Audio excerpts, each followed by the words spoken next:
temperature of the board on if you guys would like to do that. I think it might be a good thing for us to self-evaluate ourselves and have something, something to talk about and put our goals towards.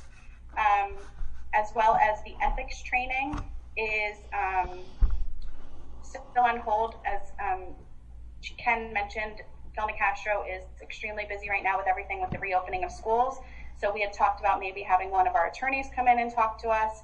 I also talked to Dr. Stankiewicz about possibly doing some sort of board type of retreat where we could maybe do the self-evaluation, do the board goals, do, kind of have the ethics training all done in one night, possibly at someone's house. We have to see if that's a possibility, to be outside, to be socially distant, but to kind of all meet and be able to go over some of this training. So I don't know if anybody wants to unmute themselves and let me know your thoughts on if you think this is a good idea, crazy idea, no way, you don't want any part of it, give me a little bit of feedback on it.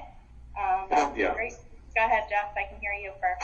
Good idea. I think it would be very useful. Okay. So, anybody else? Okay. Yeah, I agree, Amy. It's always good to set goals, and it's always good to reflect on the positive things that we've done and things we want to improve upon. So I agree. Okay. All right. So I will send an email out kind of trying to figure out maybe where we could do it if anyone has. I mean, we could sit on my front porch, but we can't all socially distant that far. It's not big enough for all of us. So, but we can talk about it and get some ideas. So that was one of the things I wanted to talk about. Okay. The other thing I just wanted to mention was, as we all know, we did get an email this week about food service and some of the unacceptable things that happened yesterday, unfortunately. And I just want to thank Ken and Jackie and Sodexo for coming up with a plan and some fixes to make it better. I would also like to ask Ken and Jackie, and I know Ken's probably going to talk more about this, but maybe for some updates back to the board, maybe in the next 2 weeks. I know we had updates about how many people were picking up, but also if there's been any issues that we're seeing. I know that with the 90-degree temperatures, it's hard to keep things cold, and if it comes to a point where things can't be kept cold, on site, that it might end up needing to be brought back to site, back to our schools. So that's just one thing I wanted to say. I know this is the first complaint, but it's very serious, and we don't want to have any more complaints like this. So I do thank Ken and Jim and the commitment from them and the commitment from the board to make sure that it doesn't happen again. So that's just the only thing I wanted to mention. And that concludes my president's report. So I'm going to move on to the superintendent's report. Dr. Stankiewicz.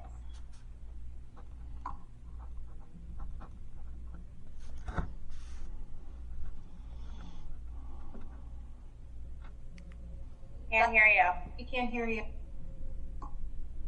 Which we could 5 minutes ago, so I don't know why we can't now. Yeah. Go out and come back in? Okay. Well, I'm going to move on. Do you want me to go on to Ken while we're waiting for you to come back? Okay. He can hear us. I know. So, Mr. Generone, are you ready to report? You're muted. There you go. Sure. Thank you. Okay. Just a couple quick ones. One, as we're going through the planning for the fall, we are starting more trainings for our staff, and on my side, on the operations side, we'll have an additional custodial training on July 14th. We always have one towards the end of August, but we're adding trainings now for bus drivers and for custodial and for different groups to, as we go through this, to try to be as prepared as possible for September. So I just wanted to mention that. And then the next, just a few updates from some of the questions from the last board meeting. An update on some of those. I think Mrs. Hayes, I believe it was, who asked about the civil rights posters at the food service locations, and checking with Sodexo, and you mentioned Jackie Wagner, the general manager of our Sodexo services here in Ocean. She did confirm with me that those posters are located in all the schools and all of our sites, and the remote sites. She did make sure that they were posted clearly on the tables for everyone picking up lunches to see. So we had to make sure of that because we weren't quite positive on the remote locations. So we went through that process, and so that should be okay now. And then the other question, I believe, at the last board meeting was about the CARES Act funding and whether it had to be just for Title I, for our Title I schools, or could it be used anywhere. So in again, talking to Mrs. Hayes and the Department of Ed, we did confirm that the money can be used anywhere. And so we'll continue to use those funds for what we have discussed in the past, which is for the COVID-related PPE, disinfectant, and so on at all of our schools. So I wanted to mention that to the full board. And then finally, I think Mrs. McGovern already touched on it, that there was an issue regarding a bag of bad sliced apples that occurred that we want to correct. And so yesterday afternoon, Mrs. Hayes again alerted us to that issue and was able to forward that to Jackie Wagner, our general manager of Sodexo, and she looked into it with her staff. And then today, I know she spoke to Mrs. Hayes, and they went over some things, which was helpful. And Jackie is going to improve a couple of the procedures to make sure that any bad items are not put into the bags. As you can understand, we have tens of thousands of individual items, and we strive, never for anything to get slipped through the cracks and to have anything to go into a lunch that is spoiled. But it did happen, and I know Jackie is working hard to make sure it doesn't happen again as best we can. So I wanted to just address that a little bit too, just to follow up to Amy's. Just to confirm, Ken, has this been the only complaint that you've had? It's the only complaint I have. I know Jackie is on the line, but I don't believe. I think Mrs. Hayes had mentioned, maybe she'll comment when it gets to public session, that she had heard a few things about slimy apples or things of that nature that weren't up to snuff as far as quality goes. Now that was the additional heat. We've gone back and forth as a board, even when we started remote learning, about the difficulty of the remote locations, but we felt, we tried that back in March. The original plan was just to be in the schools. It's much easier to control. The staff, we're using bus drivers, we're using administrators, we're rotating people in and out. So it's not, it's not as easy as it sounds sometimes. And so we're hoping, we're trying not to let anything slip through the cracks, but something obviously did yesterday. So to my knowledge, there have not been any complaints to me. But if there are, of course, any complaints if they go to Jackie Wagner, Sodexo, she can address them immediately.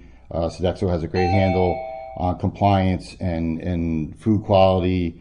And I know Alex also went over with her as far as dates, as far as the difference in between, best used by or sell by, and, the different dates on the products. So I know they had a good conversation about that also. So, again, it looks like Ms. Gilman has a question as well. Well, you talked about Jackie being notified about, foods that had been expired or close to expiration, or you. But shouldn't we have some kind of a contact person or an advocate, someone that the parents can reach out to, the principals, if that's the case? But perhaps we can put out some kind of a notice letting families know that if there is a food issue, this is the person to contact, instead of everybody getting an email. If there is a food advocate, or if you want them to reach out to the principals, I think we should let these families know that there is someone that they can contact. Yeah, we can try to maybe we'll do a flyer or something at the next food distribution, and Jackie is the main contact. Of course, anybody can always go to their principal, and then the principal would refer it to Jackie. But Jackie Wagner is the main contact. That they're our food service company. They have at their disposal, all the staff and a wealth of information from a national company that does food distribution, at athletic events and concerts and things of that nature. So, that's why we hire them. So, and she's very good. And I'm not just saying that because she's on this call. And actually, her general manager, Liz DeSimo, is also on the call, and she's very good also. So between the two of them, they can answer any nutrition questions, any regulations, anything that goes on, and especially whether it's expiration versus best use versus sell by dates and things of that nature. They can clarify all of that for anyone at any time. Well, So- I think a flyer would be a good idea, both in English and in Spanish. It probably would be helpful because I'm sure families don't know about contacting Jackie. Okay, thank you. I would also suggest putting something on the website right next to it in case there's a question or a problem. Yeah, okay, I'll check. There may be, but if there's not, we'll do that. I know under the food service tab, we have all of Sodexo's information. When we have where you can check on the student's lunch and pay on your account, all the normal things we have during the year. But of course, the summer is new and new for everyone. It's new for our district, of course, and many districts aren't doing what we're doing. So we're trying to get through and do the best we can. No, I mean, Ken, Is there also, oh, sorry, Jim. I just wanted to say, I agree with you. Jackie and Liz are awesome, and I think what we're trying to do is awesome. But me personally, if I'm one of these parents, I'm not as likely to reach out to one of them that I don't know who do work for a big company. I would much rather see that flyer stapled to the bag, at least for a week or so everybody gets one, and tell them they should reach out to their principal, because their principal is their contact at their school. They're going to be more comfortable talking to them than calling somebody at a big corporation that they've never talked to before and say, hey, I had a problem with the food. I personally would rather see them be that conduit first and let them work with Jackie and Liz, because I know they'll make it right. I can certainly put both and put them first. Put all of the information, everyone on there. If that's better, what everyone thinks, I can certainly do that. Can we That'd be great. also, We want people to reach out if there's a problem. Ken, my other question was, I also had heard that there was somebody who had gone up, had gotten there maybe 5 minutes late, and I know the time is over when the time is over. But maybe on this flyer, is there a way that there could be a phone number maybe or something? Because we know that the people of Sodexo, Jackie's probably not gone right at the minute that it's over. She's probably at the middle school or something. That if somebody misses it by a couple minutes, that maybe they can run to, they can call and run to the middle school and pick up or somewhere. That may, I don't know if there's a way to do that. I don't know if that's a possibility, but it's just that I had been told that it happened more than once with this particular family, or maybe two families, and maybe it's just if there's something quick that could be done, or call the principal and maybe they can run something out to you. Just a thought. I don't know if it can be added or not, but Amy, if I could add to that, because I was going to mention that before too, or at least if there's leftover lunches, maybe being that the drop-off is at the school, they can leave some at the school in case somebody, missed it. And this way they're not running all over town looking for, for lunch, but it was just a thought I had. Okay, I can check with Jackie. I know at one point we did have lunches at Wayside School because some people weren't sure where the pickup was. So we had left some over there just so we were giving people the lunch and telling them the correct locations, but we didn't, so that they wouldn't have to run all over the place. But I know we still have lunches available when they come back. So as long as they, get there within the time people are still there, it wouldn't be a problem. yeah, that's what I mean. I'm not talking about staying an extra hour for people. I'm saying if someone misses it in the first couple minutes, Well, they didn't turn the or person. gets there too early. They didn't turn the person away. They just No, they were gone. Right. Yeah, so it was at one of the places, one of the remote places, and they were already gone for the day. Okay. Okay. All right. Sorry. That's all I have. Something else? No, that that- was all you had? that's all I have, Okay, yep. so get something else. Okay. All right. Dr. Spankowitz, we'll come back to you. I don't see him, so is he talking? he came back in and then he couldn't. He couldn't. Unmute he couldn't you. hear You're me. unmuted. Can you talk? Okay. Okay. He's gonna go down. He's gonna go downstairs.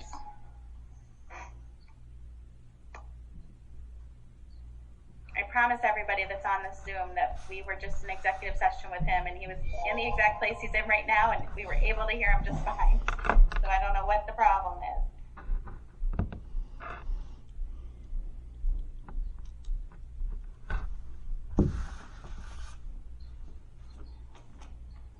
Anybody have a joke? Or should we play the Jeopardy music? Could have used Joe right now. I know. The night Joe could have had it. Here he comes. Here he is.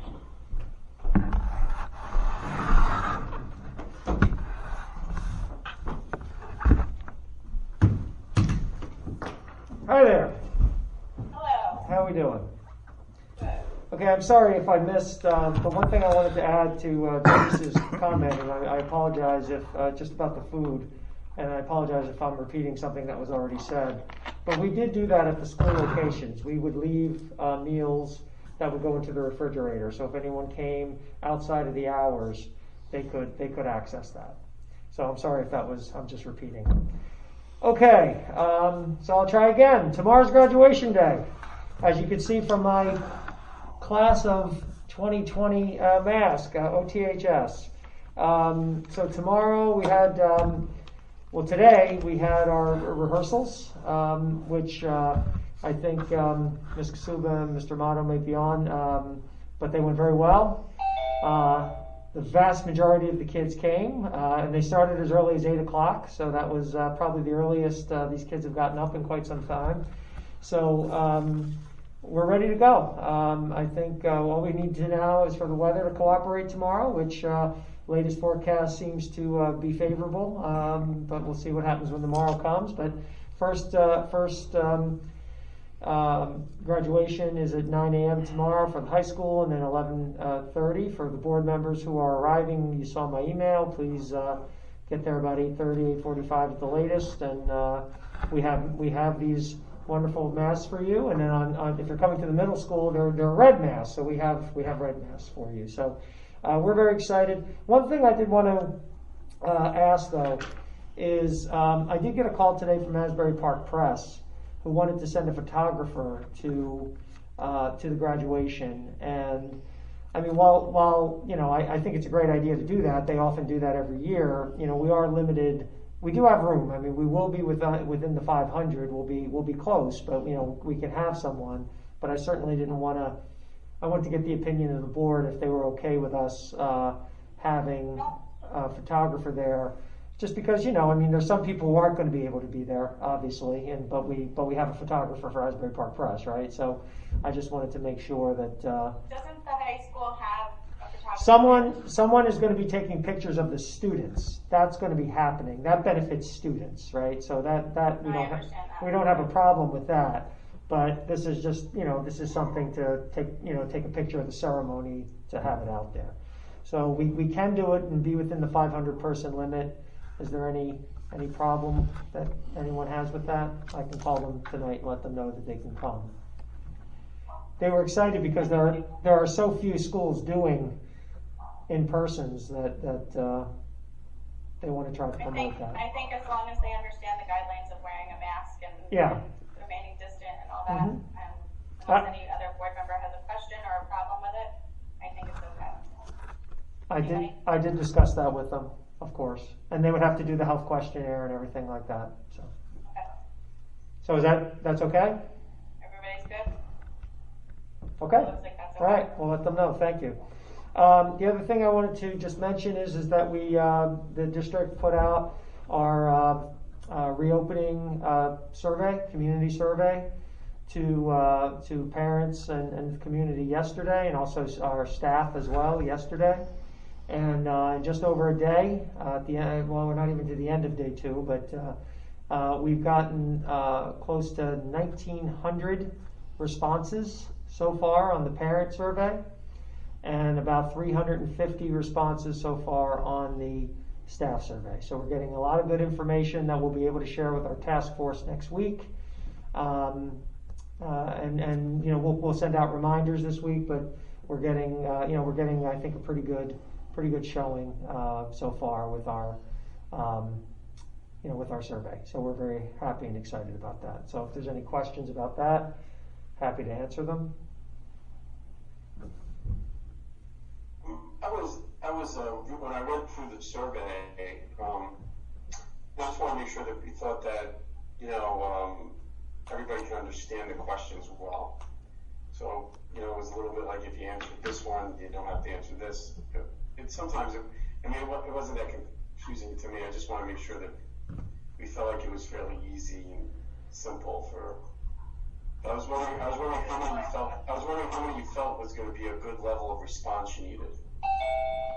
Well, I mean, we've gotten about.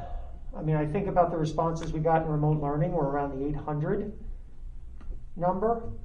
So we're already more than double that, which I think is pretty good. I mean, obviously, I'd like to get more. I mean, one thing we did get within that, we did get 65 responses to the Spanish survey. So we are getting a pretty good representation. We want to get more, so we'll send it out. And remember, that's responses, not necessarily families. That could be multiple responses based on how many kids are within, because we do want people to fill it out for each child, because they have different children in different schools, and so it can make a difference. But maybe with I was gonna say maybe with the flyer that's going home about the food, maybe you can add the survey onto it. If you're giving out the information anyway, it might be a good place. That's fine. To add it to. Sure. It is on our website. We did put it. We did one of the things we did with this is that it's on the website. We did send home a red alert. We tweeted it out. So we're really working to make sure that we have as much. What was very important to our task force was that it get out as much as we possibly can. We're up against a little bit of time, so it's hard to mail hard copy. In an ideal world, you could mail something home or make sure every single person has it, but we are up against a little bit of a time crunch. So that makes it a little more difficult. But Jim, did you have the PTA people, the PTA representatives in each of the schools also help kind of reinforce it that it was still? Most our PTAs are all represented on the task force, so I do apologize. I missed the last task force meeting, so I don't know if that was the discussion if they were going to push it out as well. But I can certainly send them all an email and with the link and ask them to push it out. So I can do that tonight. Jim, did the task force make up that survey? The administration made it up, but then it was gone over with the task force to see if there was any additions or subtractions or adjustments that needed to be made. Well, and I kind of agree with Jeff. I'm sorry. It was a little bit confusing. If you answered yes to 3, then go ahead to 4, or if you answered no to 4, it was a little bit confusing. Okay. Well, the idea is, of course, is that if you're a parent who's just not going to send their child to school, then what schedule we run really doesn't make a difference. You know what I mean? So we tried to adjust for that. I think Janice said something. I didn't hear what she said. No, I was just saying, when we had the task force meeting, we spoke about the survey generally, but we did not go through questions. We didn't see it. We didn't have any sort of substantive input on answer. Okay, I'm sorry. As I mentioned, like I said, I wasn't at that meeting, so I apologize for if I misrepresented that. But I know certainly was discussed at the task force meeting. Is that accurate? Fair? Why wouldn't the task force have input to the survey, though? That seems a little strange. Well, we have 45 members, or 40 some odd members of our task force. It's something that certainly we want their input into. To make up the survey, we're going to make up the survey and then ask our task force to provide us with a little bit of information. But I can't answer it because I wasn't at the last meeting, so I can address that. But I certainly think the overall questions of the survey are good and fair and give us a lot of the information that we need to be able to make some good decisions.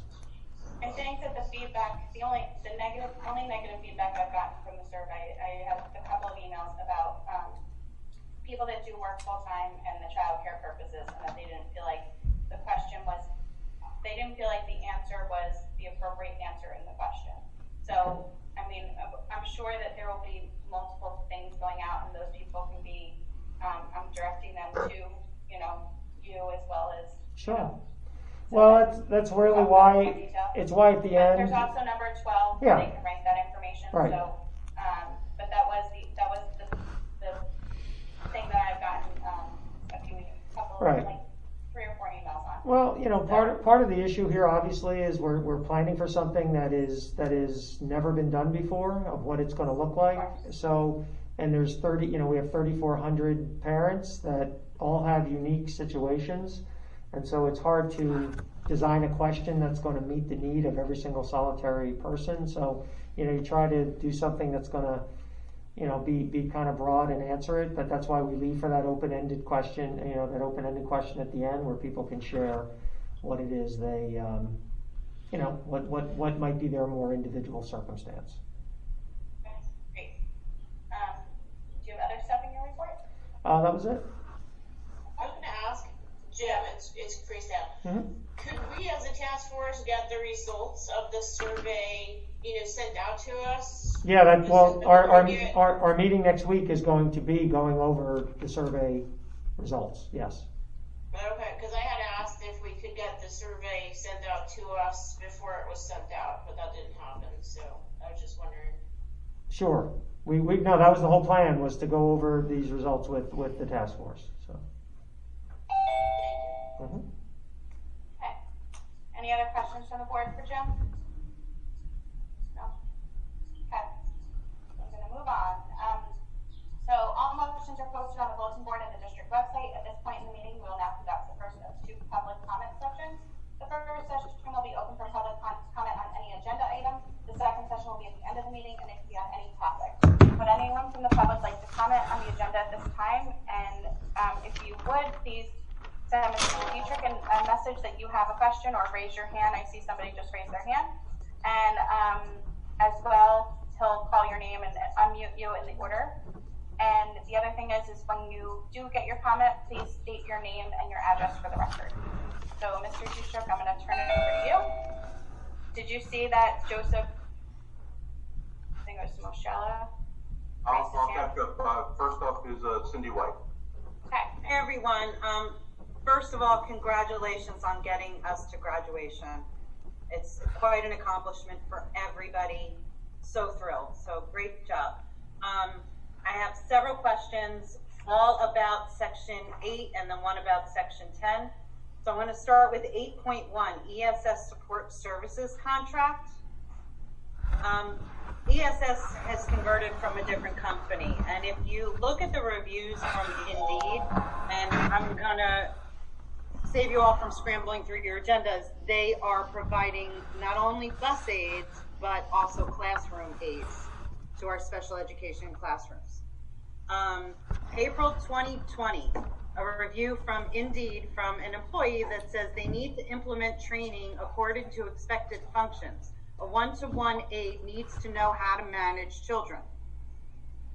November 2019, when new management replaced the old, things were not handled and were not the same.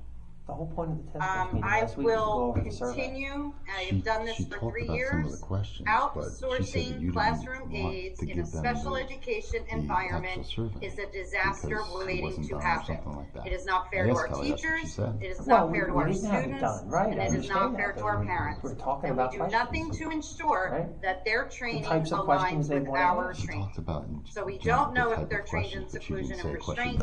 We don't know if they have been trained We didn't have question 1, appropriately question 2, in question 3. methods We that didn't we have it. But use the point in is, our it was not schools. to talk about the survey.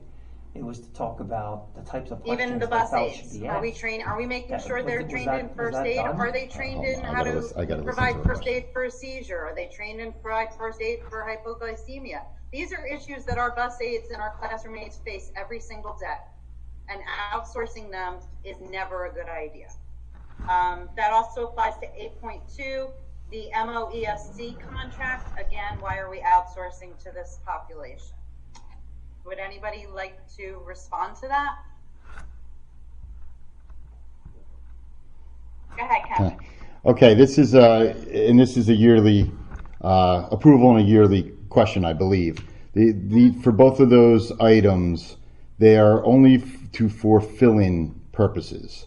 So if we have a part-time aide that is needed for a short term, and we can't find someone, that's where we utilize these services. So for the most part, we do not have full-time, employed aides in the classroom from either of these services.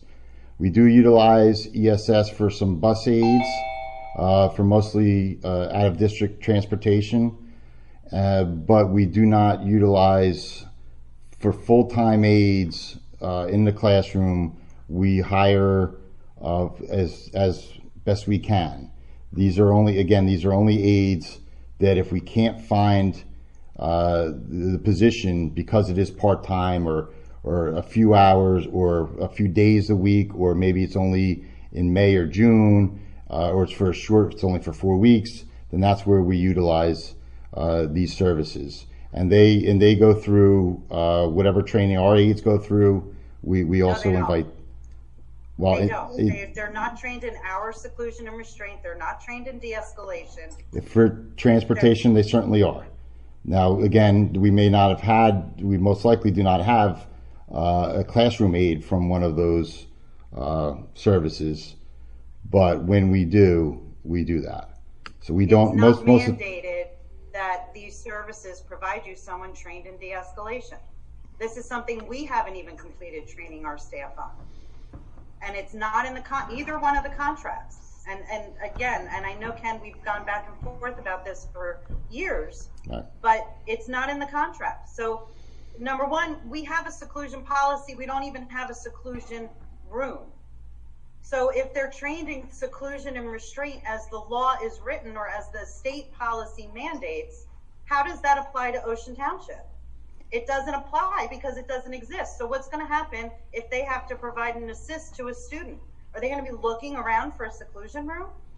We have to do better by our special ed population, and putting somebody in a classroom for 4 weeks could make a tremendous difference for a child who has special needs. So we need to come up with something better than just outsourcing. Outsourcing aides is a problem. Again, we do not just outsource aides. This is only a catch. If we cannot find anyone else, we advertise, we look, and we can't find someone. If we need to get someone in that space, then we look to the services to see if they can provide one for us. And again, they are trained as whatever we are trained on. So if we're not trained, then you're right, then they wouldn't be trained. But they go through the training that we go through. So that's the best answer I can give you. But we have been doing this for probably 10 plus years. They've been in the district doing fill-in type things. Can you provide us, just so we have a scope for next week before we approve it, of how many aides we've used from their services over the last year? And how long for the duration, like if we've had somebody for 7 months, if we've had somebody for 7 days, just so we can kind of see what you're talking about, and maybe say, if maybe we could talk about it more. I don't know if anyone, when we get to it, but if we have aides that are here for a longer period of time, maybe that's when, if they're here for a day, yes, maybe the training doesn't happen. But if we know we're putting somebody in a classroom for 7 weeks, that the classroom is mandatory, maybe that would be something to discuss in the contract. Okay, sure. Thank you both. I appreciate that. Okay. Moving on to 8.3, also an MOESC contract for nursing subs. I see that we've gone from 55 hours a week to 75 hours a week, and I completely understand why and what we think we're going to be facing this year. We've also given them a raise of $1 an hour. And if you extrapolate those figures out, we're paying $168,000 annually for a substitute contract. And it was my understanding that that contract, we have to pay out those hours. It's not an option. It's not well if we use them. We are contracting for 75 hours a week. So again, I'm going to ask the board and the administration why we are not considering hiring a RN without a school nurse certificate who would come in less expensive or less costly to work as a float nurse under the other nurses, and that would avoid this $168,000 annual fee. I don't expect anybody to answer me, so again, that's just something, every time it comes up, I'm going to bring it up. And there were no attachments at 2 o'clock today on 10.4. I don't know if they're up there now.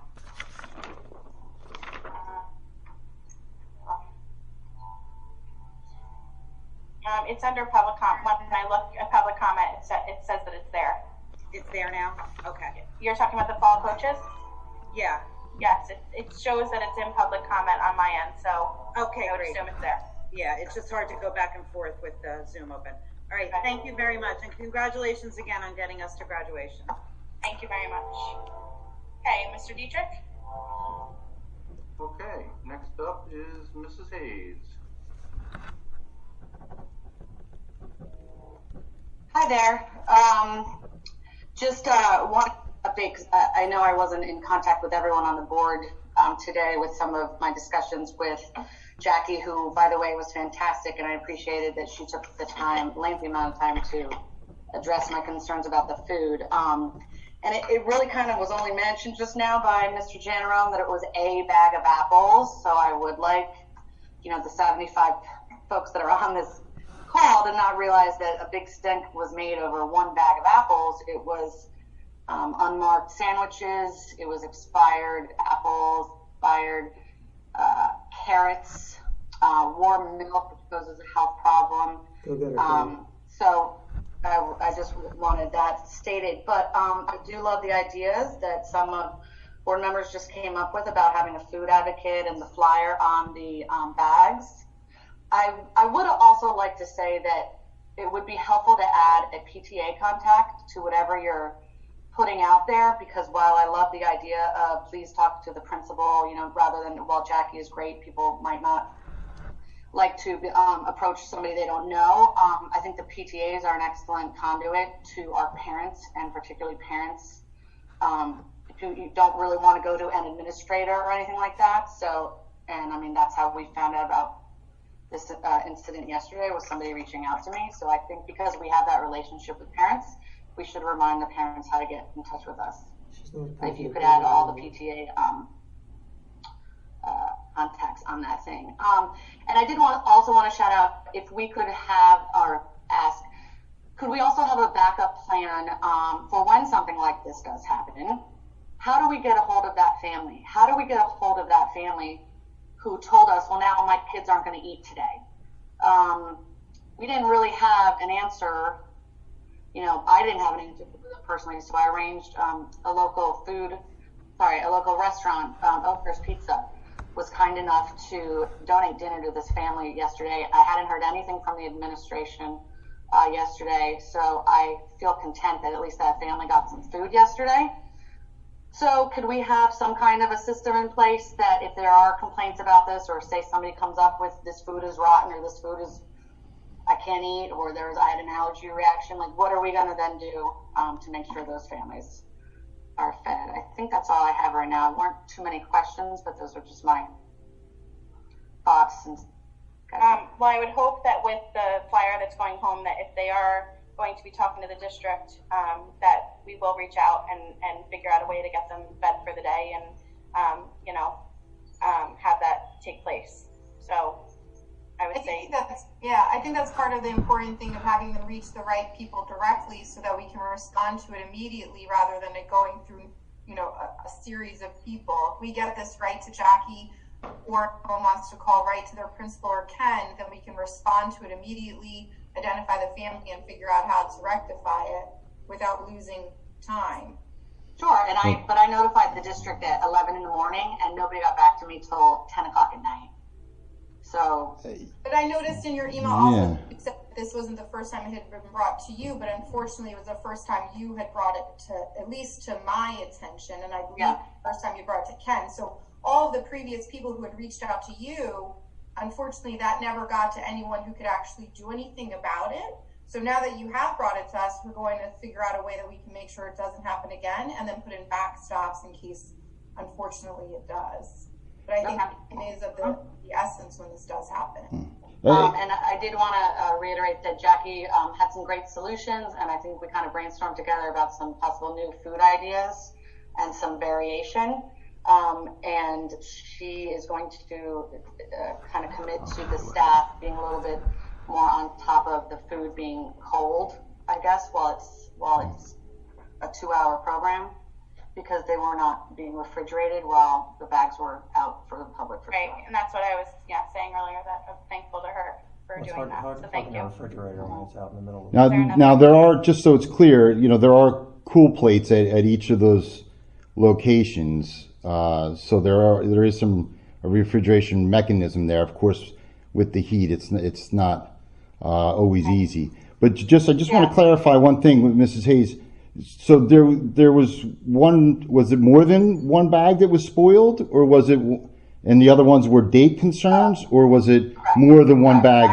There was only one spoiled rotten. So one package of apple slices that was spoiled, correct? Yes, rotten. Okay. And then six carrots that were from June 27th, and this was yesterday. And just to be just to be clear, and I don't want to interrupt you, but that was the best use by date. So that's not expired. That's the best. There is a difference, and I know you. Food banks extend that as well, but I mean, are we really serving food that's 9 days old? Well, again, we don't strive for any of that. But when you look at the USDA guidance, they actually urge us not to throw out and waste food like that, and that the food banks do take that. They look for food that has a best use by date, because that is not an expiration date for food. And I'm sure Jackie went over that with you, but I can send you more guidance on that, where they do not want us to throw out food for that. So if we weren't doing it, if we're not giving it to families, we would give it to the food bank. So just to be clear on that it was one bag that was rotten or spoiled, and the other ones are dates that we're working on to make sure they're better. And I know the milk you had asked about was a sell-by date that was the next day, and even during the school year, we do routinely, these are one individual packaged milk. So as long as it's before the sell-by date, we do utilize that in our cafeterias with all students. So I just want to make sure that everybody understands what we're talking about.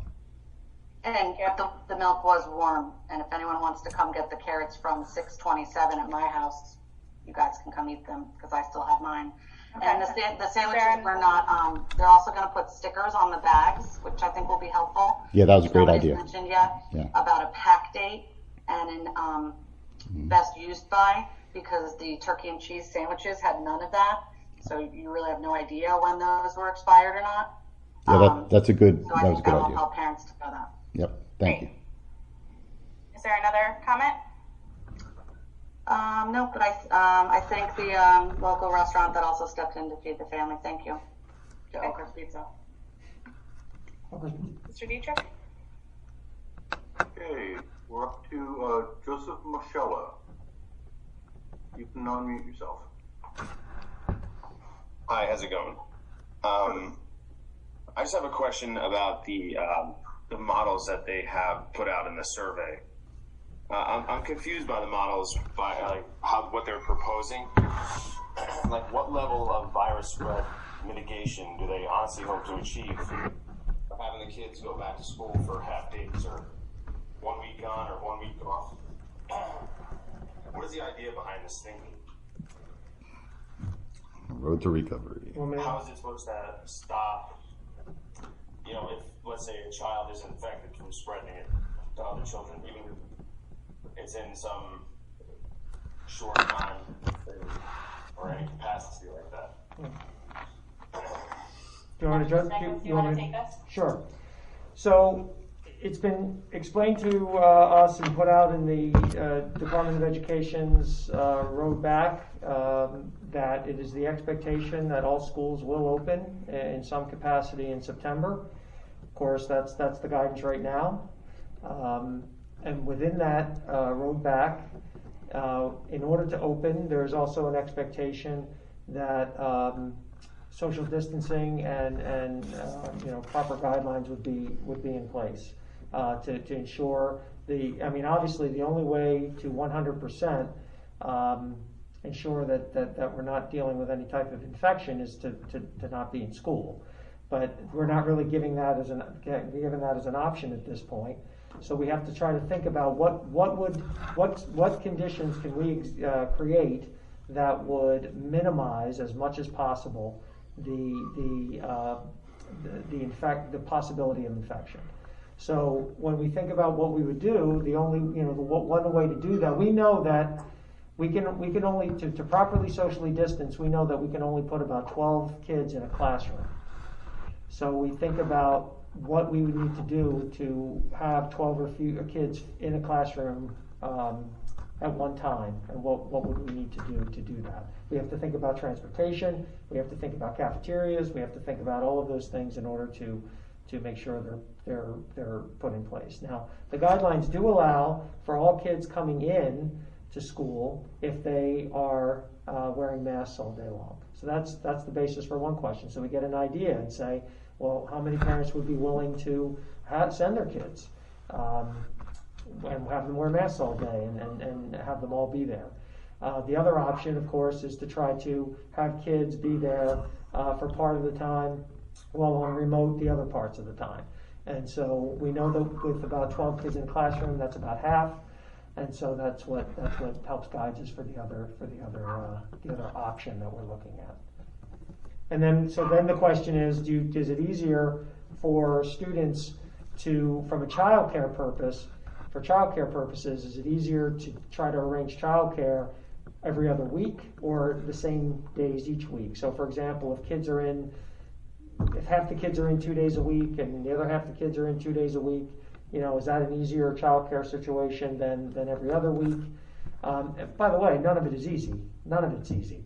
But this is sort of the motivation behind some of the questions.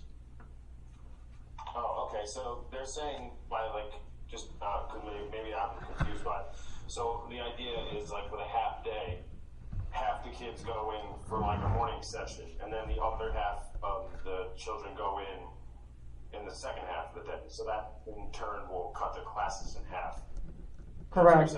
Well, we're not really looking at a half day for each group of students model, because from a transportation standpoint, that creates significant problems for us.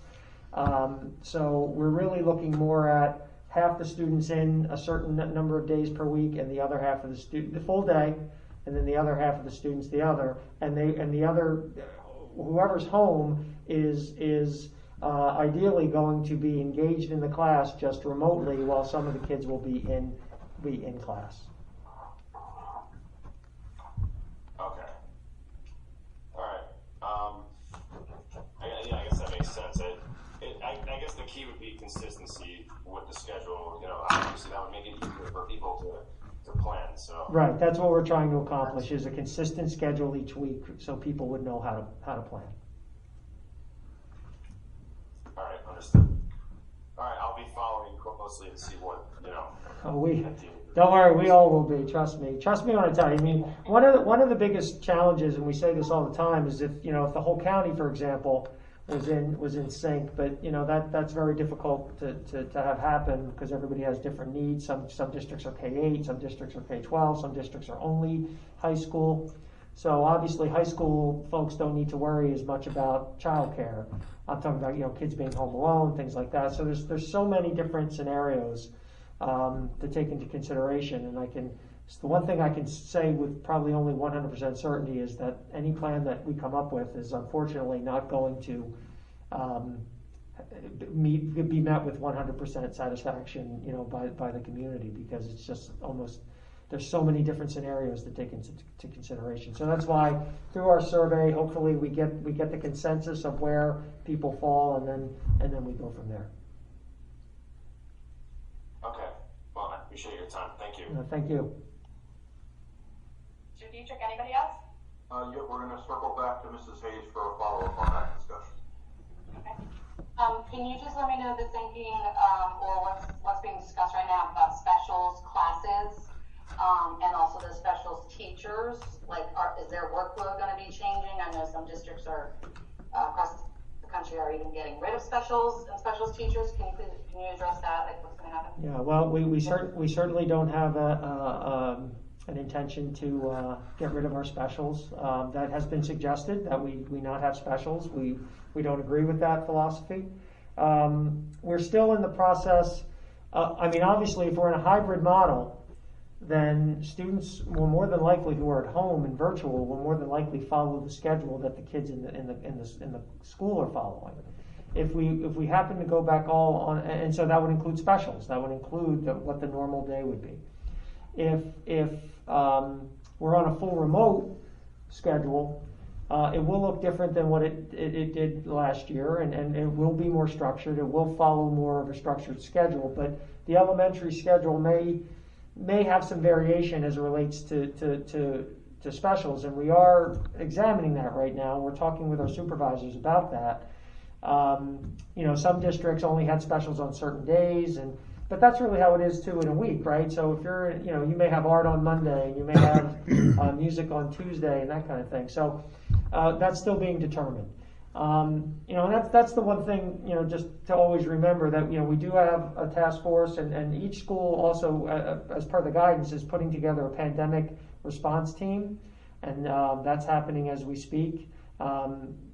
So, while that's going on, the administration is working within that, between meetings and what have you, to work on things. So, we don't have a lot of time. We only have about 3.5 weeks before we have to submit this plan to the public. So every day we're talking about these things. But once we get the results of the survey, we'll be able to really put things into a much better, really formulate exactly what we're looking at once we get the consensus of the community. Okay, thank you. Mm-hmm. Okay. Any other comments? Nope, that is it. Okay.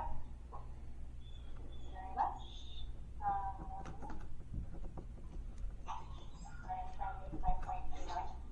We're going to move on to approval of minutes. Dr. Marshall.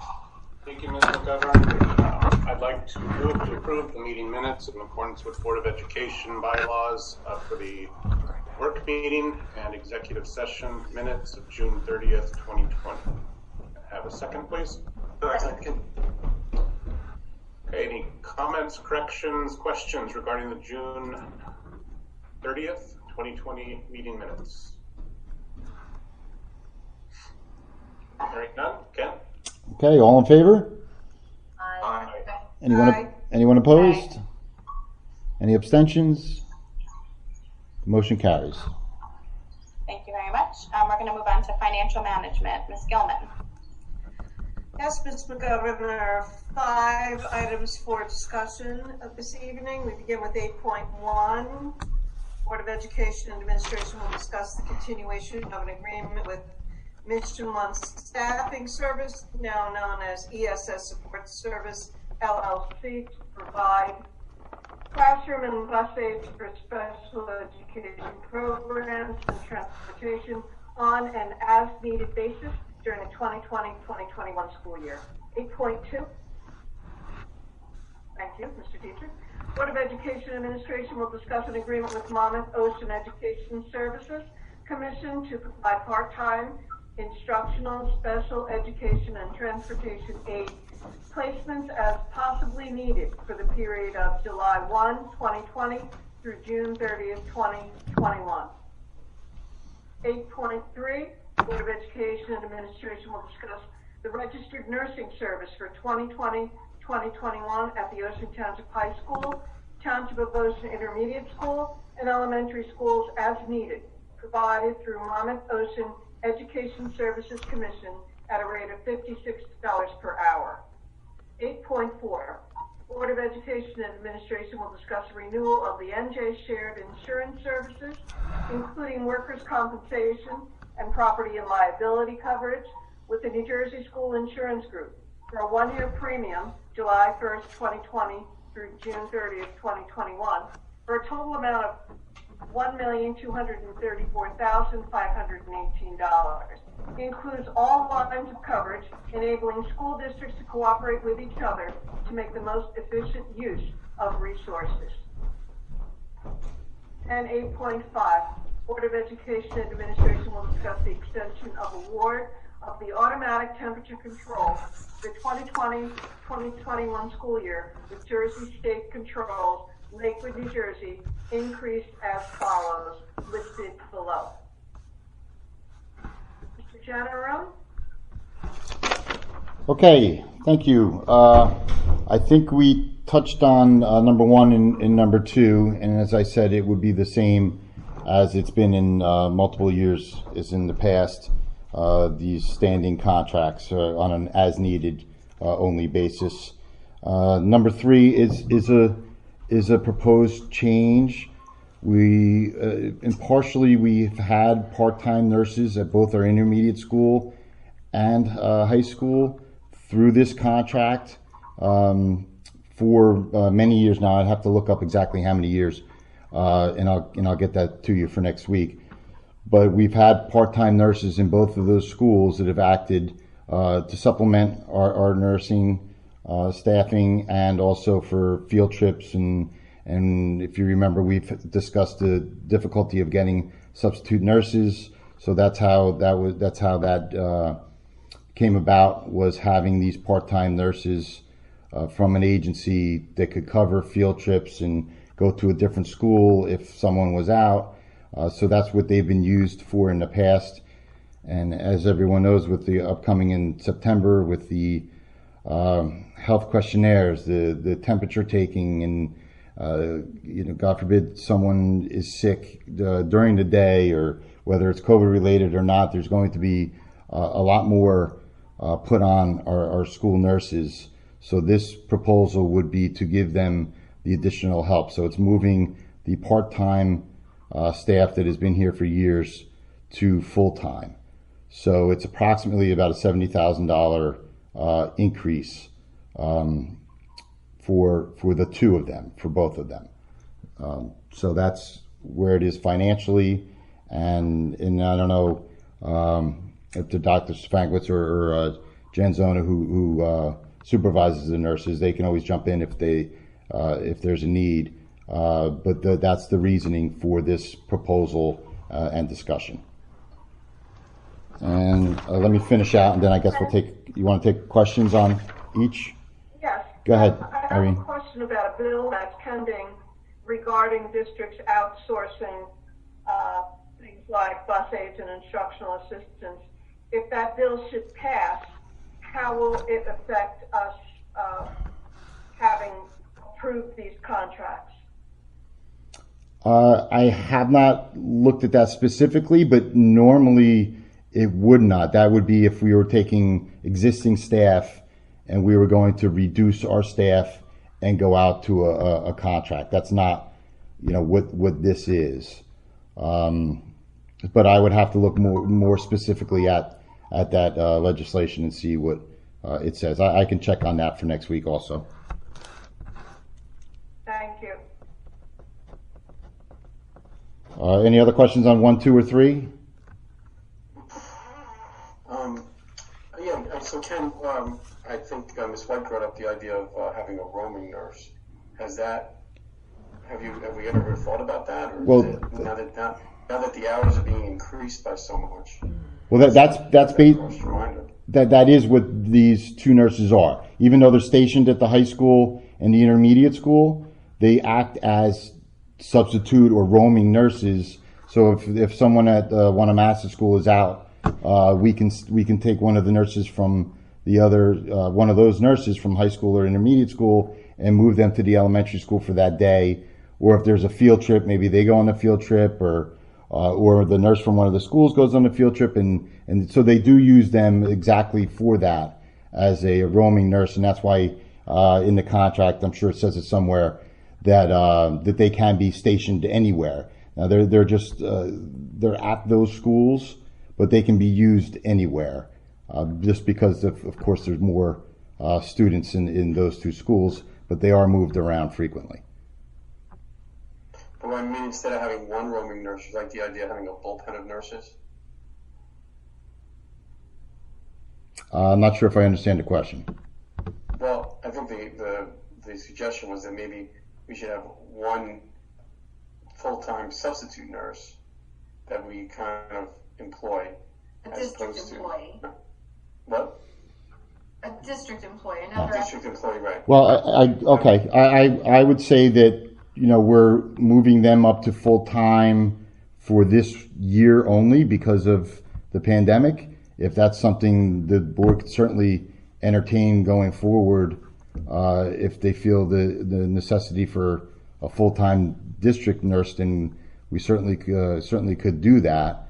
But the thought was to at least move them up during this time and then evaluate it after that. Do we know what a full-time nurse? Do we know what the cost of if we weren't moving them up? What the cost of what Ms. White has suggested tonight, and in as many years as I've been here, what the cost would be to have a nurse employed by us do the hours that the two nurses do? Would it be less than what the contracted rate is? That's the question. I think you did do the numbers on this last year, and we decided that it was not less. It would be more, yes. To have an in-house nurse, when you're inclusive of benefits and the increases every year and insurances, it would be more to have an in-house nurse than it would be for the contracted nurses. But if next year, at the end of hopefully the COVID crisis, we get to a point where we need the full-time person, then the contracted rate would be more than what our own nurse would be. I think the contracted would always be the contracted nurse would always be less than if we hired our own nurse, just because of the pension and benefits and things of that nature. But if we're going to have full time, like we've talked about in the first two items, but if this is going to be a regular full time thing, then that's where we would normally go out and hire someone to be an in-district person. Okay, the next two, some good news on our insurance renewal for the upcoming year. We have a 3% reduction, and we also just wanted to mention we're also able to expand some coverage, cyber liability. The board knows that's been a discussion over the past couple months. So we were able to expand from 10 million, an aggregate limit, 10 million up to 20 million. So that's a good thing. And our general liability coverage also we were able to increase, and equipment breakdown coverage, some small increases. So we were able to get for a lower price. We were able to get more coverage. We did go out to 4 other companies: Utica, Safe, Liberty Mutual, a couple other cooperatives. And these were able to get our best pricing from the New Jersey School Board Insurance Group, which is a collective group of school boards that a JIF, a joint insurance fund, where we all come together and share some of the risk. And you know that from our safety grants, there's some other benefits that we receive by coming together for insurance services with other school districts. So that program is going well. As you see, it's a 3-year renewal, and that's why we went out to other groups to see how we could do with pricing, and so we were able to get favorable pricing from New Jersey School Boards Insurance Group, where we've been for a few years now. And then our temperature control contract. I know we've been talking about this a little bit in the task force, and I believe maybe at regular board meetings too. But these are automated controls. This is our HVAC contractor who's very important in the upcoming year, where they're doing some commissioning for us, where they're going through all of our HVAC equipment to make sure that the proper outside air is coming in for the classrooms as we prep for the fall. So that's an important contract to get in place. Any questions on any of them? Seeing none. Thank you, Ms. Gilman. I'll move on to instruction. Dr. Marshall. Thank you, Ms. McGovern. I have 5 items this evening. Gentlemen. Item 1, I'd like to move to approve revisions to out-of-district tuition for the 2020 ESY program in accordance with the attached memo dated July 6th and 8th, 2020. Number 2, the board will discuss the request of Alma Garrity, an English teacher at Ocean Township High School, to fulfill clinical hours for Georgian Court University in accordance with the attached memo dated June 25th. Item 3, the board will discuss the request of students to fulfill their clinical practice requirements during the 2020-2021 school year in accordance with the attached memo dated June 25th. Item 4, the board will discuss the request of Caitlin Balance, student at Georgian Court University, to fulfill her early field practice hours during the 2020-2021 school year in accordance with the attached memo dated June 25th. And finally, item 5, the boards will discuss the request of additional college students to complete internships during the 2020-2021 school year in accordance with the attached memo dated June 25th. Items 2 through 5, your questions or comments, either Jim, Superintendent Jim, or board members?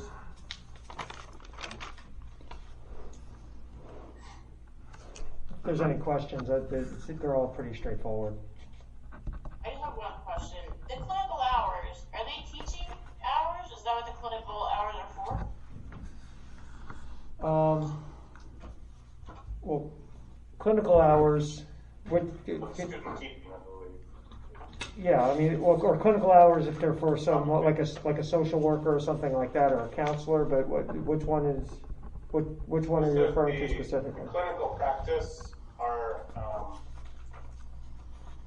I'm sorry. You're looking at number 2 hours. Kelly's trying to say something. So clinical hours are usually internships or someone who's doing a research study. Clinical practice is what was formerly known as student teaching, and early field practice is what was formerly known as student observers.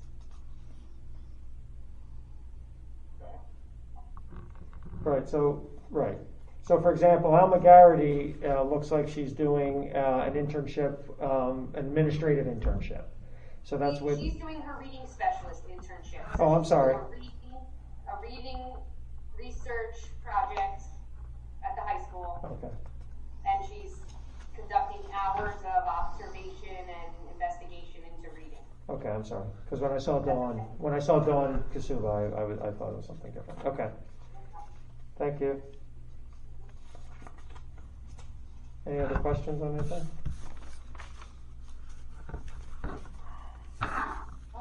Okay, if not, can I have a second, please, on item 9.1? Second.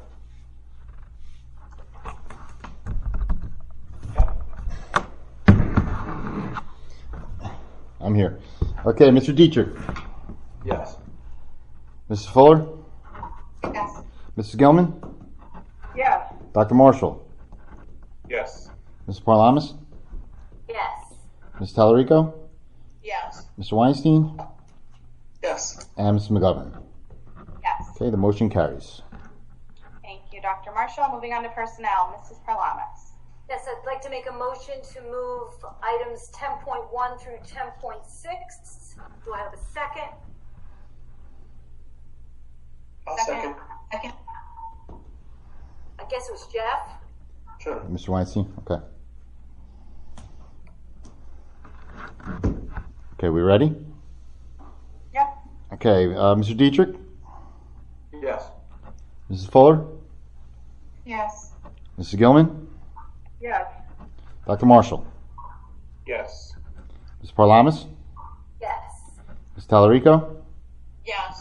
Mr. Weinstein? Yes. And Ms. McGovern? Yes. Motion is carried. Okay, thank you. Mrs. Parlamas, moving on to public relations. Mr. Dietrich. Thank you, Madam President. I have 5 items for discussion this evening. 11.1, discuss the interlocal agreement for Class 3 officers. Item number 2, discuss school board election 2020. Item number 3, discussion stuff the bus donation of backpacks and school supplies for the 2020-2021 school year. Item 4, discuss the St. George Greek Orthodox Church donation of backpacks and supplies for the 2020-2021 school year. I'll let Mrs. Parlamas pronounce that for me later. And item, as I conveniently jumped over, and item number 5 is discussion on the non-resident tuition rates for 2020-2021. So, rolling up to item number 1. Ken? That is the same agreement as last year, so it's in discussion right now. I know the township is discussing it right now, but from my brief discussions with the township clerk, that they're not looking for any changes. And so that's where we are, unless the board has any questions or concerns about the agreement going forward. Would it be safe to say, I mean, I see 3 people listed here, so we have 3, and we are still looking for the others? I believe so, and just looking at Dr. Stefankiewicz, he's nodding, yes, that's where we are. I know they've, actively, I know they've been busy lately, but they've had continued to look for the additional ones that we have budgeted for. And if I, sorry, from a distance here, if I can, just the Class 3 officers have continued to work our off-site food distributions and continue throughout the summer. So they have, since we went on remote learning and even into now, the Class 3 officers have provided service to the district. Mrs. Parlamas, did you have a question? That was my question. Thank you. Jim answered it. Got it. Okay, moving on to 11.2, school board election. As you can see here, the candidacy kits have been released by the New Jersey School Board Association. Petitions are due to the Monmouth County Clerk by July 27, 2020 at 4 p.m. for the November 3rd, 2020 Board of Education member election. Number 3, we'll discuss the request of Cedar Village at Ocean, an over 55 community, to donate backpacks filled with school supplies, pencils, crayons, pens, notebooks, etc. to our district. Backpacks will be given to displaced and economically disadvantaged students in grades K to 5. Make sure as I said, it's titled Stuff the Bus. Number 4. So how do I pronounce it, Mrs. Parlamas? Help me out. It would be Philoptochos. There you go. I had that. That was your answer. There you go. Yep.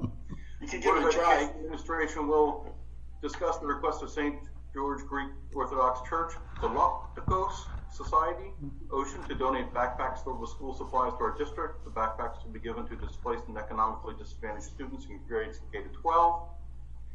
And lastly, talking, I think for like the 3rd time now, about the tuition rates. Is there any reason we're still talking about this? Yeah, this is my fault. The last year when we had approved it in 2 separate things because we came up with the multi-tier student discount.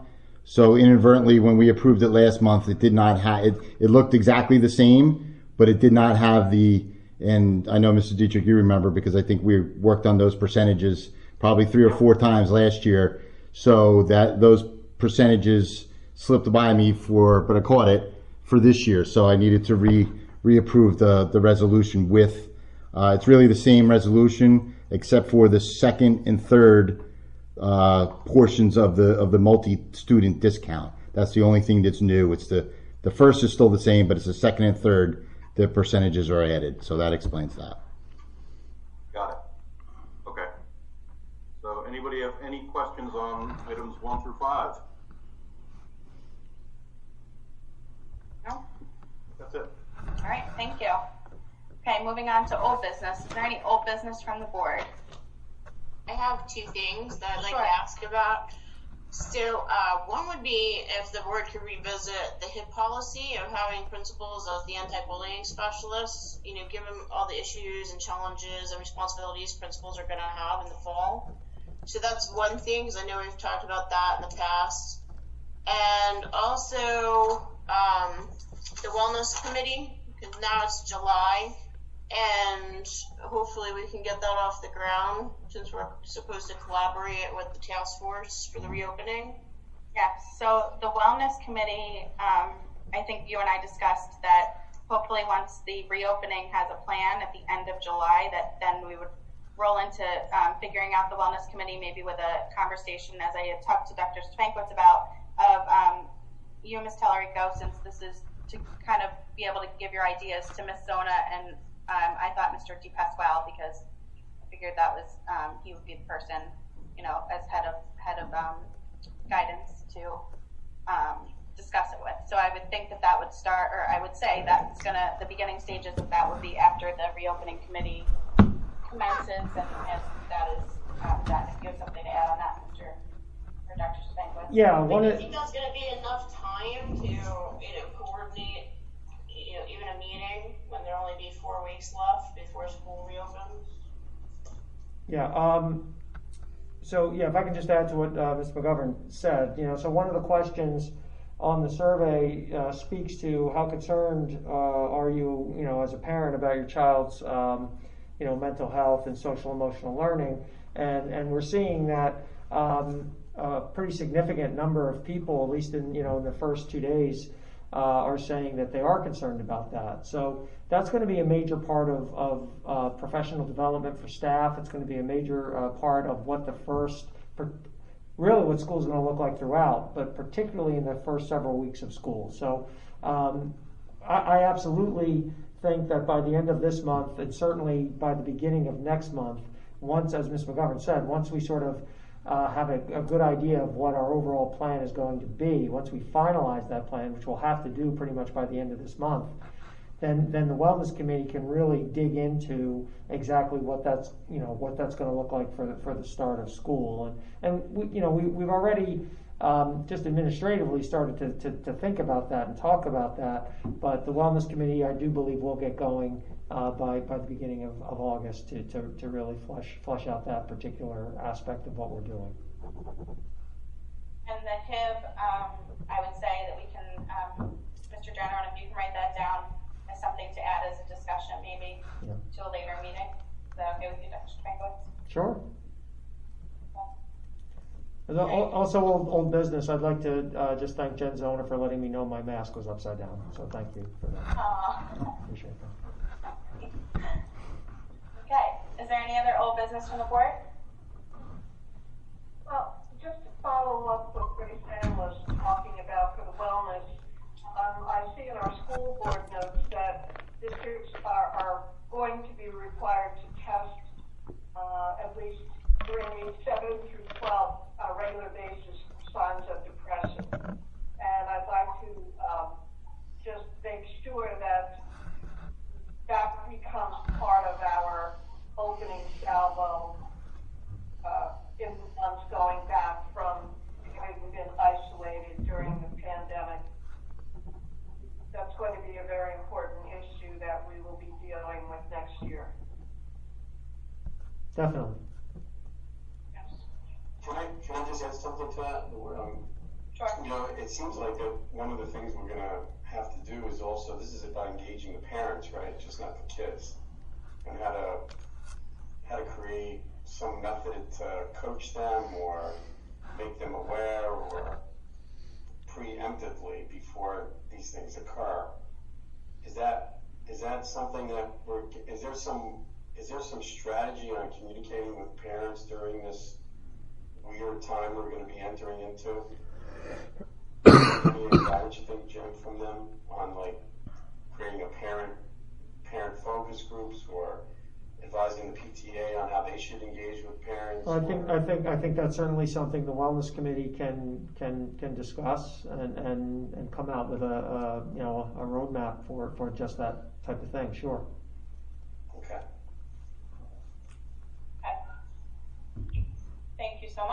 Any other old business from the board? No? Any new business from the board? Yes, Ms. Gilman. I just wondered if Jim had heard anything about this bridge year that enables students who missed out on spring sports to continue to take courses at a community college next year, but then come back to high school to play spring sports that they missed. Are you familiar with this bridge program, and do you know if any of our graduating seniors were taking advantage of that? I read an article about that. However, it was in the article that I read. It seemed to be for not this year's seniors, but for the next two graduating classes, class of 2021 and 2022. That was my understanding of it. I thought it was for this year. These are the kids that have missed out on the spring. That would seem logical, but if I mean I might be mistaken. I read one article on it that discussed that. You're correct that they would have to go to county college, and they could come back. I mean, I don't know. I mean, I don't know that it's a great idea, because I feel then, I mean, it's a shame for any kids who've missed those opportunities. But then if they come back, then the kids who would have potentially started, the new seniors may not be participating. So I'm sure Mr. Todd has more information on that. I'll check with him. But if I'm not mistaken, it was not this year's seniors. It was the next 2 years of kids. So, but we'll look more into that. I don't know has that bill been signed? I know that it passed, but I don't know if it was signed yet by the governor. I'll check into that as well to see if it was. I thought it was basically signed. Yeah, it might be, but we'll look more into that. Thank you. Yep. Okay. Any other questions or new business on the board? No? Okay. All right, so we'll move. Amy, Yeah. I did get a comment from Caitlin Zimmerman that it's about recruiting for sophomores and juniors. Oh, okay. Do you want to unmute Caitlin? Kate? Sure. Thanks, Kate. Yeah, I'm not sure if it was passed, but I read into it a little bit because obviously it would affect things. But it was not for this year's spring seniors are kind of out of luck. But it would be for people who were trying to get recruited as sophomores and juniors, so they wouldn't lose time for their recruiting years. Really, anybody who was a spring athlete would have already been recruited to play in college, where it would be for the sophomores and juniors. This would have been big recruiting years in the spring that didn't get that chance. Thank you. That makes sense. Thanks, Kate. Thanks. All right. So any other new business from the board? No? I just have one more question about the scenario of masks in the classroom. It sounds like from the survey, if students come back in force totally, that everyone would be required to wear masks. Otherwise, it sounds like the only people required to wear masks are staff members. And I just don't understand why high school students wouldn't also be required to wear masks, not only high school students, but intermediate as well, not only to protect themselves, but to protect staff members as well. They go home, they go do whatever after school, see their friends on the weekend, and then come back in on Monday without a mask, and the staff members are masked, but the students are not. I'm not really comfortable with that scenario of students being unmasked while staff members are masked. Just a comment, if you could. That's what the mandate. Well, I'm having lunch with the governor tomorrow, so I'll ask him. But that's a joke. I'm not doing I mean, I think really, you know, what the guidelines call for is that when students cannot be properly socially distanced, so within 6 feet, that they would have to wear a mask. So, for example, in hallways, in any situation where we can't guarantee that they would be 6 feet apart, which is what the CDC guidelines remain. There are other guidelines, interestingly, from it's another health organization within the country, and I apologize because I don't know which organization it is, but it's what Bucks County, Pennsylvania is following, which is states 3 feet. But the CDC and what New Jersey is following is 6 feet. So I think what the idea is that if you're 6 feet distanced in the classroom, that you wouldn't have to. That doesn't mean we couldn't say that students have to be masked at all times. But it's not a requirement if you can ensure a socially distanced environment. I think the idea about staff versus students, and your point is well taken, that certainly students can be carriers, but the overall feeling within the health community is that younger people tend not to fare as poorly as some older populations and more vulnerable populations do with this virus. So, with a staff member who is more likely to be older and perhaps more health compromised than a student. I mean, that's just a guess. I mean, that's what. Jim, the one thing is though that the way the survey went out and the way the question read, number 3, was that in September, will you send your children to school if our plan requires for students to attend daily, and then says this would require all students to wear face coverings at all times. Right, which it would. But if we're not in that, we wouldn't have to. They wouldn't have to be face covering at all time if they're socially distanced in the classroom. But once again, we could decide as a district that we still want them to be, but they wouldn't have to. It wouldn't require it. Only if in other words, if they're in, then you're looking at classes at 20, 24, 25, whatever it is, and we can't do that and keep 6 feet of distance apart in a classroom, so they would have to be masked. But if they are 6 feet apart, they don't necessarily have to be masked. But that could be a local. I'm sorry? If I recall, they weren't 6 feet apart in a classroom, unless you're planning on halving. Well, that's what we're talking about. Yeah. Well, that's what we're talking. The bottom line is that the staff is still being exposed to the possibility of children bringing the virus into their classroom. And it's going to be the reality. They probably, that they're more health compromised. But I think it's all or nothing. Either everybody wears a mask to ensure that no one gets ill. It really should be something that our district incorporates into this reopening. To have the students without a mask and the staff member with a mask doesn't seem like it's going to protect enough. Well, once we be a lot of more discussion on that. Yeah, once we get the survey results and we go over that with the task force and get their input into that, then that'll be a decision that administratively we would have to make after getting all the input and getting that feedback, and that is certainly a consideration. Okay. Any other new business from the board? No? Okay, we're going to start public comment. Mr. Dietrich, I'm sure you see the 2 hands raised as well? Yep. Okay, so I'll let you handle it. Yep, we are starting with Mrs. Hayes, who is first. Okay.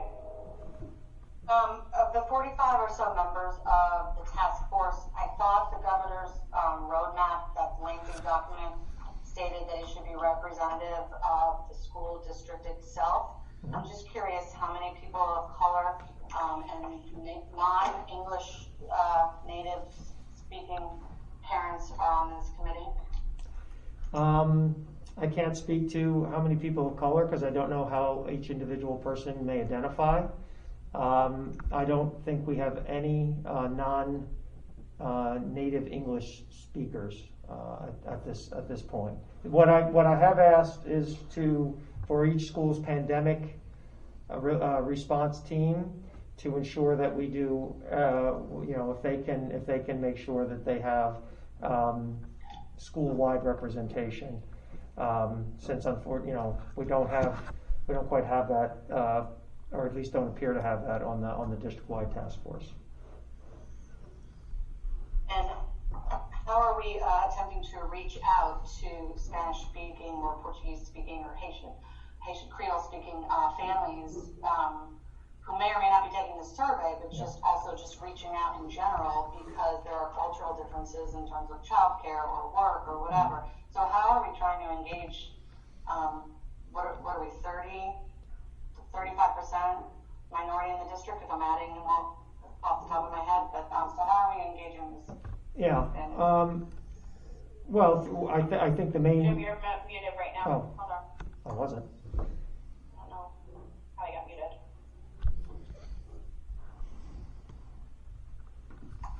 There you go. Am I better? Okay. Yes.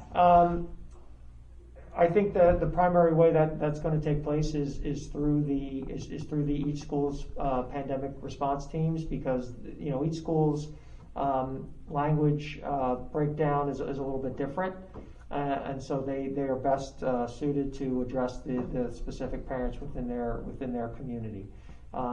We know that non-English speaking students make up, or parents make up about 6-7% of the overall population. So we certainly, through the school pandemic relief response teams, we should be able to, reach out to those parents specifically to address their specific concerns.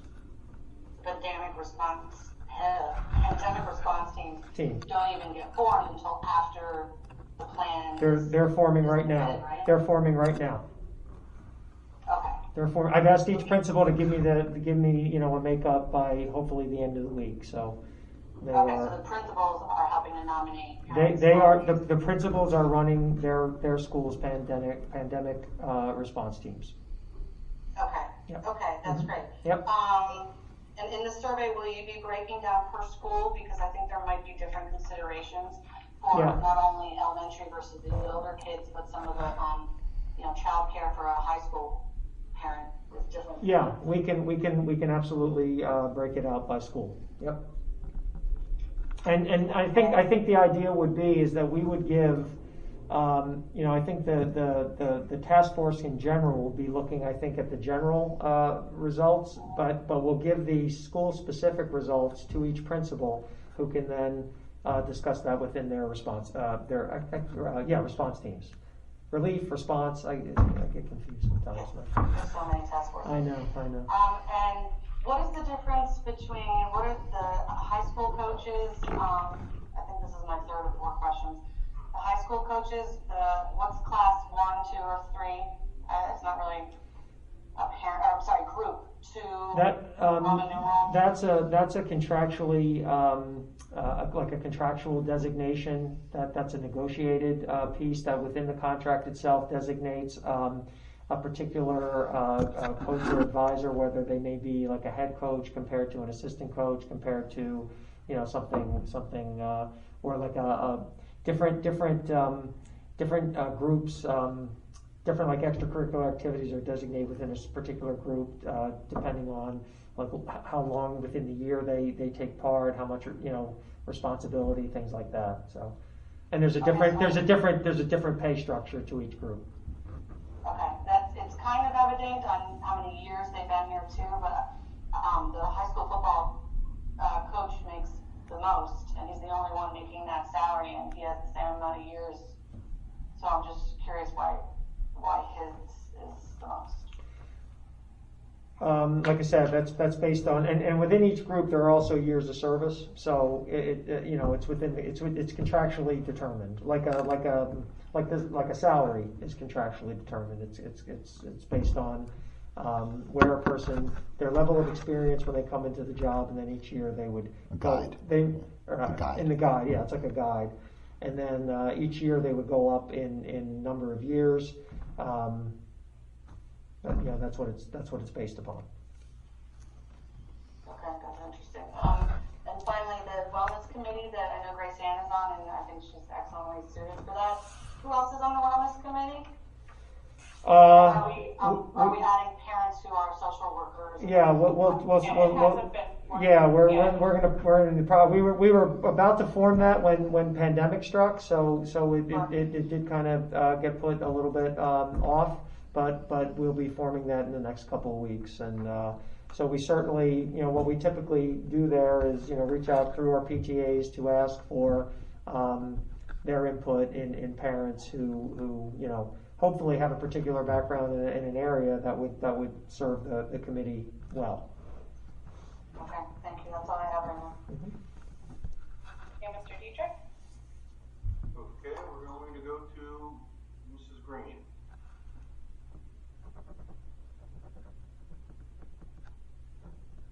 Where are you? I see her. There you go. Roughly got it. Good evening, everybody. Just a quick question about the summer food distribution program. Where is the food stored prior to distribution? What schools? Intermediate, right? Intermediate. Yeah, it's the intermediate school, and in our that's our home base for the cafeteria services. No other schools being stored at? It's delivered each day to the schools and then the satellite locations from the intermediate school. Okay, so what basically are there any deliveries made to the high school? No. No. Okay. That's all I need to know. Thank you. I mean, let me say this: the high school is not a general food distribution site. If there's a need to provide food for anyone at the high school, we can certainly do that. But that is not one of our collective sites right now. Okay. The reason why I'm asking is that there's potentially students going to be in the building, and for contact tracing, I want to establish who may or may not have access to the building. So that's the right. So right now, no one would, to my knowledge, no one is. I mean, they're not delivering food to the. Not for food, but they may be. Yeah, I mean, obviously people are in and out of the high. I mean, we don't have visitors to the high school. I mean, it's really the people who work, just our employees who would be there. There may be some other folks who may have to come in, but they all have to follow protocols. I'm talking about, if we have any work being done or what have you over the summer, that may occur. But they would all have to follow the health screenings and the mask wearing and the protocols that they would have to follow. Okay. Thank you very much. Okay. Thank you, Mrs. Green. Mr. Dietrich? I know Mrs. Welcome to Lower. Okay. Wait, you're muted. Oh, we can't hear you. Might be the mute on your PC.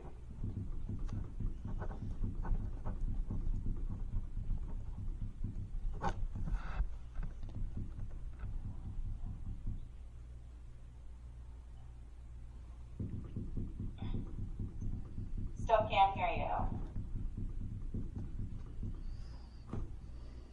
You can type your question in the chat. Yeah, if you want to for type your these question. purposes. If you want to send it to me, I can read it for you, Mrs. Dahmer. I do see. I don't know if you're going off of what you've already typed. Is that what what you were going to ask, Ms. Novak? Yeah, go ahead and type the question for me, and I can read it for you. In the meantime, we'll go to let's see here, Batya. Batya Van Ostrand, where are you? Yep. There you are. Go ahead. Hi. So I have a couple of things. One is, I just wanted to say, way to go. I watched a little bit today of C-SPAN, and I love C-SPAN. I love C-SPAN. You're the one. It was a whole, oh my gosh, it was a whole, all day long about reopening schools. So, God bless you, but it's not going to be easy. And just, way to go. The other thing is the Class 3 officers, that is just a done deal, or it's because I'm wondering if there's actually any evidence that this is a helpful thing in any kind of situation ever in the country. I just worry that the negative consequences outweigh the utility of having armed officers in school. Are we in the, are we renewing? It was a 2-year thing, right? I think it's a 3-year coming up, yeah. Okay. It's a discussion right now. Do you want to speak to that, Dr. Spangos?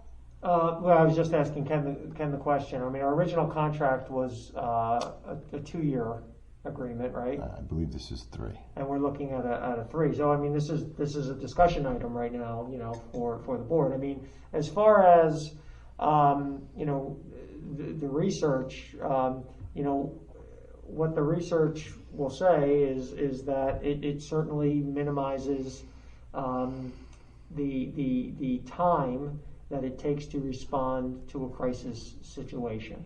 It may not prevent a crisis situation, but it could minimize the impact and certainly the time that occurs. I mean, Columbine had resource officers. There were officers in Parkland, but you know, the idea is that it's very difficult to potentially prevent a 100. It doesn't guarantee that something can't happen, but it certainly acts as a deterrent and could also mitigate, you know, the impact, the negative impact that could happen. But I also just want to remind Batya and you know, everyone that with the commitment to Class 3 officers also came the commitment to bring in more counseling services, increase our student assistance counselors. You know, now we have another full-time student assistance counselor at the intermediate school, because we firmly believe that if we get to the point where we need our Class 3 officer to serve in the capacity of utilizing their weapon, that a lot didn't happen before that. So we really want to make sure that by increasing our counseling services and our ability to address the social emotional needs of our kids, that we can never get to that point in the first place. So my point is we're equally committed to the front end as we are potentially the back end that we hope we never have to address. Okay.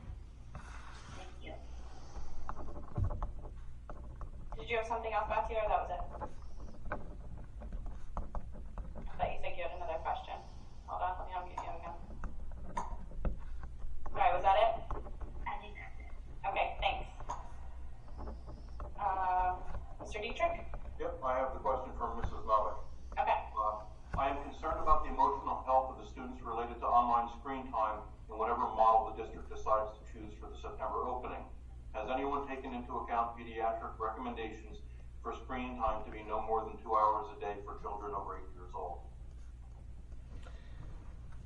Yes, yes, and as a matter of fact, we really work to limit our pre-KK 1 and 2 grades to screen time by providing much more hard copy materials and remote learning, and we are in fact committed to that.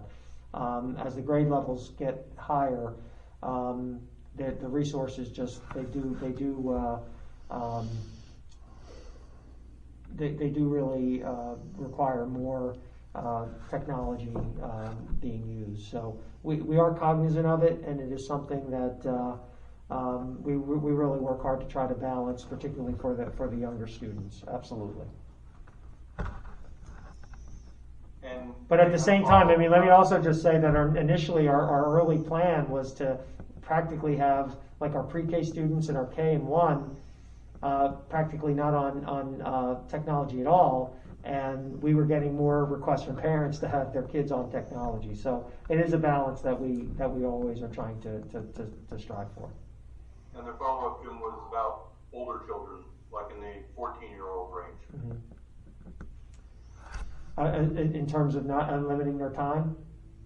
Yeah. Yeah. Or what the time would be. Yeah. Well, I mean, you know, it's very difficult. You know, I mean, I think that once again we always try to strive to find the balance. But what I can say is that one of the things that we've heard more and more and more from our folks in our surveys last school year and from our staff is that they really want more structure for the kids during the day and not have it be sort of as I guess laissez-faire in a way, to where kids are more required to be on when the teacher is on. So that'll be a continued conversation, but it's a really challenging thing to run remote learning without what may turn into be a more significant amount of screen time for kids. So it is tough, but we will work to try to balance it as best we can.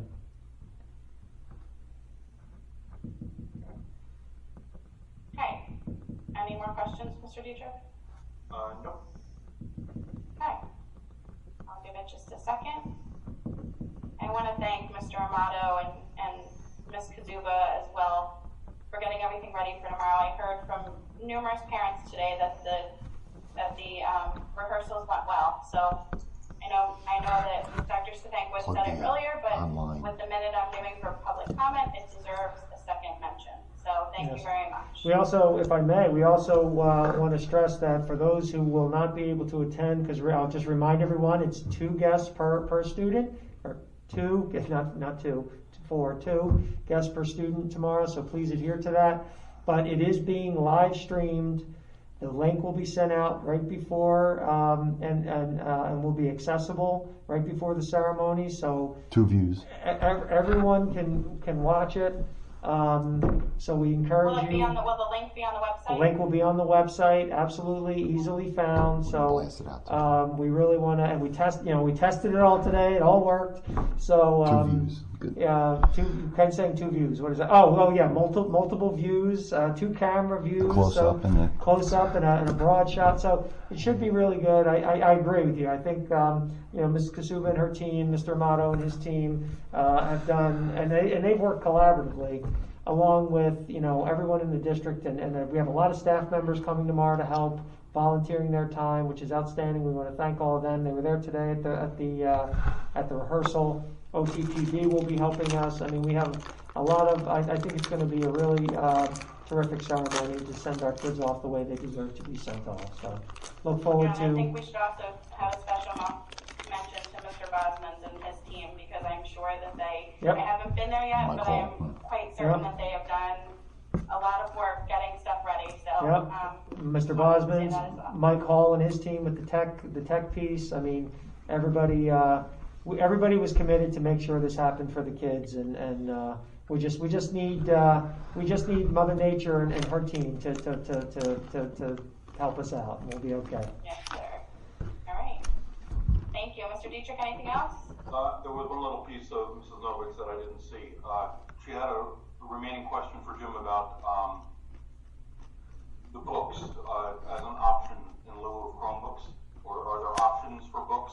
I guess if a parent is choosing to limit the amount of time on the Chromebook. Yeah. Well, I think all the students did have books. I mean, what I would really recommend is that if there's an individual concern, that you reach out to your building principal and discuss that concern with them, and then we can look to try to create a modification or to differentiate things to best meet the needs for your child. I mean, obviously it's hard to do that for every individual child because we're dealing with thousands of kids, but if there's a particular concern, I would suggest you reach out to your principal, and we'll do everything we can to try to work with you.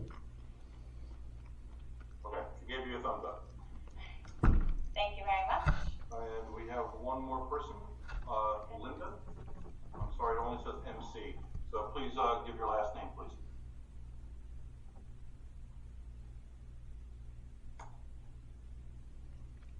Linda, you can unmute yourself.